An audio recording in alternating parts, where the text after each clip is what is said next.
Importante è che il Veneto ha un patrimonio culturale e ambientale di grande rilevanza e probabilmente questo eccesso di aspetti rilevanti ha portato magari a sottovalutarli, quindi oggi nasce questo comitato promotore e ne sono orgogliosa di presiederlo, che chiaramente attiverà poi quella che sarà la vera e propria Commissione Veneto UNESCO. Il patrimonio del Veneto è molto molto importante e significativo, riguarda oltretutto la parte diciamo più importante dell'Italia culturale che nasce proprio al nord con la Repubblica di Venezia, ma abbiamo anche siti importanti di tipo ambientale, quindi abbiamo i fiumi, abbiamo l'ambiente, i vari delta del Po e di altre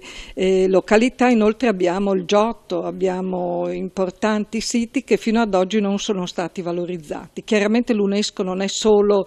un riconoscimento, ma è anche una proposta di mettere nuovamente la cultura nella sua centralità assieme alle istituzioni e ai personaggi che hanno deciso di aderire a questa proposta, dove c'è il grande mondo imprenditoriale, il mondo economico e quello culturale. Quindi per il Veneto nasce una nuova strada, una nuova opportunità che dovrebbe portarlo nuovamente alla ribalta o comunque confermare la sua eccellenza nel mondo.